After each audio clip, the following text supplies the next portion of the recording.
औज़ुबिल्लाहिमिनश्शैतानिर्रजीम बिस्मिल्लाहिर्रहमानिर्रहीम। Hello viewers, कैसे हैं आप? मैं अज़मत मुस्तफ़ा और आप देख रहे हैं मेरा यूट्यूब चैनल अज़मत व्लॉग। आज जिस टॉपिक के बारे में हम डिस्कस करने जा रहे हैं वो टैक्स की एक किस्म है और वो है जी कैपिटल गेन टैक्स क्या होता है। टैक्स के मुख्तलिफ़ अक़साम के बारे में मैंने पहले भी वीडियोज़ बनाई हैं, लेकिन आज जो है हम जिस टैक्स की इस कैटेगरी के बारे में हम वीडियो बनाने जा रहे हैं वो है जी कैपिटल गेन टैक्स क्या होता है। तो सबसे पहले जिन लोगों ने अभी तक मेरा यूट्यूब चैनल सब्सक्राइब नहीं किया तो आप मेरा यूट्यूब चैनल सब्सक्राइब कर लें ताकि मेरी हर वीडियो जो है वो आप तक बआसानी पहुंच सके। हम बात कर रहे थे जी कि कैपिटल गेन टैक्स क्या होता है। जैसा कि गेन से मुराद ये है कि कुछ चीज़ हासिल की गई हो। इसमें बड़े आसान अल्फाज में मैं आपको डिस्कस करते हैं पहले कि कैपिटल गेन टैक्स क्या होता है। कि आपका जो असासा है उसको आपने फ़रोख्त किया है और उससे आपको कैपिटल जो है वो गेन हुआ है, आपको कोई चीज़ हासिल हुई है, आप कोई रकम उससे कोई हासिल हुई है तो उस पे जो है वो आपका टैक्स लगेगा। तो ये है कि वो जो आपने रकम जो मुनाफा हासिल किया है, कोई चीज़ बेच के, कोई प्रॉपर्टी बेच के आपने जो मुनाफा हासिल किया है उस पर टैक्स लगेगा। इसको कैपिटल गेन टैक्स कहते हैं। यानी कि गेन से मुराद है कोई चीज़ हासिल होना। जब आपको मुनाफा हासिल होता है तो उस मुनाफे पे आपका जो टैक्स लगता है तो ये कैपिटल गेन टैक्स कहते हैं। सिंपल सा, क्योंकि इंग्लिश में लफ्ज़ थोड़ा सा समझने में मुश्किल हो जाता है, इसलिए मैंने कहा उर्दू में इसको बड़ा आसान अल्फाज में इसको कर दें कि आपका कोई भी आप जायदाद जब फ़रोख्त करते हैं तो उस पे जो आपको नफ़ा हासिल होता है उस नफ़े पे जो है वो आपका टैक्स लगता है, उसको कैपिटल गेन टैक्स कहते हैं। इसके लिए ज़रूरी है कि कोई भी प्रॉपर्टी जो इमूवेबल प्रॉपर्टी कोई जायदाद वगैरह जब बेची जाए तो उसका ऊपर जो है वो मुनाफा इसमें शामिल है। तो ये तो था जी कि कैपिटल गेन टैक्स कैसे होता है। अब इसमें दो कैटेगरीज़ हैं। कैपिटल गेन टैक्स जो लागू होता है वो दो तरीके से लागू होता है।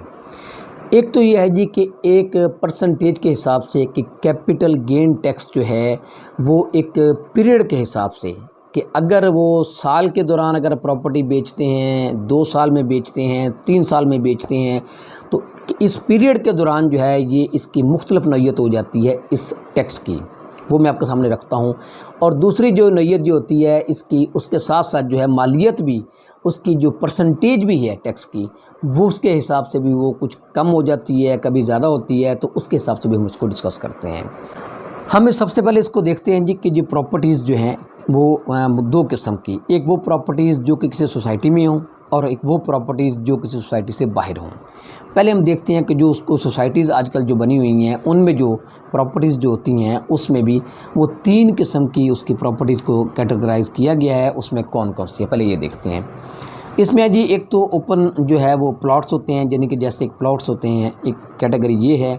दूसरे नंबर पे कंस्ट्रक्टेड प्रॉपर्टी है, जैसे कोई घर वगैरह बने होते हैं। और तीसरे नंबर पे जो है ये फ्लैट्स हैं। ये 3 किस्म की इन्होंने कैटेगरीज़ बनाई हैं। उसमें 3 कैटेगरी के हवाले से इनके जो है वो टैक्सेस के हैं वो भी इसमें मुख्तलिफ हैं। टैक्सेस की रेशो जो है मुख्तलिफ है और टैक्सेस किस जो है वो रेशो से अदा करने होते हैं ये इसमें तीनों में ज़रा मुख्तलिफ है। इसमें फिर आपको बताता चलूँ जी कि इसमें जो कैटेगरी जो है वो बनाई हुई हैं उसमें ओपन प्लॉट्स हैं, उसके अलावा कंस्ट्रक्टेड प्रॉपर्टी है और तीसरे नंबर पे इनके फ्लैट्स हैं।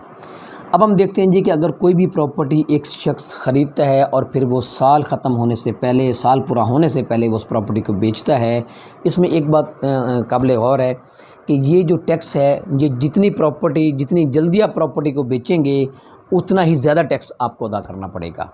इसमें आसान अल्फाज में ये जो कैटेगरीज़ आपके सामने मैं रखने लगा हूँ ये आप ज़हन में रखिएगा कि अगर एक प्रॉपर्टी आपने ख़रीदी है और उस प्रॉपर्टी को आपने साल में बेच दिया है तो वो टैक्स ज़्यादा है। 2 साल में बेचेंगे टैक्स कम होता जाएगा। 3 साल में बेचेंगे तो उसको टैक्स 3 साल बाद बेचेंगे उसका टैक्स कम हो जाएगा। 4 साल बाद बेचेंगे उसका टैक्स कम हो जाएगा। ये आपको आसान अल्फाज में बता रहा हूँ कि ये एक ऐसा टैक्स है कि जितनी जल्दी आप प्रॉपर्टी को बेचेंगे उतना ही ज़्यादा टैक्स आपको अदा करना पड़ेगा। अब हम चलते हैं जी कि इसकी जो कैटेगरीज़ की तरफ वो क्या पोजीशन है उसमें कि अगर आपको प्रॉपर्टी आपने ख़रीदी है और आप साल के पूरा होने से पहले उसको बेचते हैं तो वो अगर ओपन प्लॉट्स हैं तो वो आपको उस जो मुनाफा हासिल हुआ है, यानी कि ये आप ज़रा गौर से सुनते जाएं कि अगर आपने प्रॉपर्टी 1 करोड़ की ख़रीदी है और साल से पहले पहले वो आप जो है वो प्रॉपर्टी 1.5 करोड़ की बेच देते हैं, तो ये जो कैपिटल गेन टैक्स है वो ऊपर वाला जो 50,000 रुपया 50 लाख रुपया जो आपने मुनाफा की सूरत में हासिल किया है, ये टैक्स उस पे लगेगा। जैसे मैंने पहले आपको शुरू में बताया कि ये आपके मुनाफा पे टैक्स लगता है, कि वो ये टैक्स जो है ये आपके 1.5 करोड़ पे नहीं लगेगा जो कि आपने प्रॉपर्टी बेची है, ये लगेगा आपके मुनाफा पे, कि जितना आपने मुनाफा कमाया है ये टैक्स आपका उस पे लगेगा। अब जैसा कि जो 50 लाख रुपए ऊपर मुनाफा है उस पे अगर आप 1 साल में ये प्रॉपर्टी ये बेचेंगे तो वो 50% जो है 15% जो है ये आपके ओपन प्लॉट्स पे, और इसी तरह 15% जो है वो कंस्ट्रक्टेड प्रॉपर्टी पे, और 15% जो है अगर आप फ्लैट्स है उसको बेचते हैं। तो ये तीनों में 15% जो है, अगर आप ये प्रॉपर्टीज़ बेशक आपका कोई प्लॉट हो, कंस्ट्रक्टेड कोई घर हो या कोई फ्लैट हो, तो अगर आप 1 साल के अंदर अंदर उसको ख़रीदने के बाद 1 साल के अंदर अंदर उसको बेचेंगे तो आपको 15% इन तीनों पे टैक्स अदा करना पड़ेगा। ये आपका गेन टैक्स है, यानी कि जो आपके मुनाफा कमाएंगे, अगर जैसे मैंने पहले मिसाल दिया कि 50 लाख रुपए मुनाफा अगर आपने कमाया है तो 50 लाख पे आप 15% जो है ये गेन टैक्स अदा करेंगे। दूसरी बात नंबर पे है जी कि ये अगर आप 2 साल में ये करेंगे, जैसे मैंने पहले बताया कि ये अब कम होता जाएगा। अगर आप 2 साल बाद उस प्रॉपर्टी को 2 साल तक इसको बेचेंगे तो फिर जो है अगर प्लॉट्स की सूरत में है जी तो 12.5% इसका टैक्स होगा। अगर वो कंस्ट्रक्टेड प्रॉपर्टी की सूरत में है तो 10% आपको टैक्स देना पड़ेगा, और अगर वो फ्लैट है तो 7.5% जो है वो आपको टैक्स अदा करना पड़ेगा। इसी तरह अगर आप 2 साल के बाद और 3 साल के ख़त्म होने से पहले पहले और 3 साल पूरे होने के पहले पहले आप अगर बेचते हैं तो फिर टैक्स की रेशो होगी जी। अगर आपका प्लॉट है तो वो 10% टैक्स होगा, अगर जो कंस्ट्रक्टेड प्रॉपर्टी है कोई घर है तो 7.5% टैक्स होगा, और अगर जो वो फ्लैट है तो वो 3 साल के बाद आपको कोई जो है वो टैक्स नहीं देना पड़ेगा, यानी कि उसका 0% जो है वो आपका टैक्स होता है। इसी तरह जी कि अगर आप 4 साल 3 साल गुजर जाते हैं और 4 साल से पहले पहले ये प्रॉपर्टी बेचते हैं तो फिर प्लॉट की सूरत में आपको 7.5% जो टैक्स देना पड़ेगा। कंस्ट्रक्टेड जो है प्रॉपर्टी के बारे में आपके जो है 5% टैक्स जो है ये अदा करना पड़ेगा, और जो फ्लैट्स जो हैं वो पहले मैं बता चुका हूँ कि उसके बाद जो है वो कोई आपका वो टैक्स आपको अदा नहीं करना पड़ता, गेन टैक्स आपको नहीं देना पड़ता। अगर आप 5 साल की सूरत के बाद इसको बेचते हैं तो जी आपको प्लॉट की सूरत में 5% टैक्स देना पड़ेगा, और जो है वो जो कंस्ट्रक्टेड प्रॉपर्टी और फ्लैट्स जो हैं उस पर आपको कोई टैक्स नहीं देना पड़ेगा। और जो 6 साल तक अगर आप इसको बेचते हैं तो वो प्लॉट की सूरत में, प्लॉट्स पे ज़्यादा टैक्स है इसमें, क्योंकि जितने भी आप साल जो हैं प्लॉट्स पे जो है ज़्यादा सालों में टैक्स आपको अदा करना पड़ता है, तो रेशो कम होती जाती है लेकिन टैक्स आपको ज़्यादा देर तक अदा करना पड़ता है प्लॉट्स की सूरत में। तो 6 साल में अगर आप कोई प्लॉट बेचते हैं तो 2.5% जो है वो टैक्स आपको अदा करना पड़ेगा, और इसी तरह घर की सूरत में और फ्लैट की सूरत में आपको टैक्स नहीं अदा करना पड़ेगा। तो ये था जी आपका, इसके बाद जी इससे आगे जो है वो फिर आपको टैक्स जो है वो अदा नहीं करना पड़ेगा। ये था जी आपका कैपिटल गेन टैक्स, जो कि मैंने आपको बताया कि आपको पीरियड के हवाले से भी और आपको रेशो के हवाले से भी, कि जो पीरियड कम होता जाता है उसी रेशो से आपका टैक्स भी कम होता जाता है। तो ये 3 कैटेगरीज़ जो हमने ये सोसाइटीज़ की बात कर रहा हूँ कि अगर घर आपका प्लाट हो, कोई घर हो या फ्लैट हो, अगर किसी सोसाइटी में है तो ये जो परसेंटेज हमने बताई है, ये जो हमने जो टैक्स की जो है रेशो बताई है, ये इस हवाले से बताई है कि अगर ये सोसाइटी के हवाले से बताई है कि अगर आपकी प्रॉपर्टी ये सोसाइटी में होगी। तो अब हम देखते हैं कि अगर सोसाइटी से बाहर को प्रॉपर्टी है, वो तीनों कैटेगरीज़ में जो हैं वो अगर कोई सोसाइटी से बाहर है तो उस पर कितना ये टैक्स, किस रेशो से ये टैक्स जो है वो आयद होता है।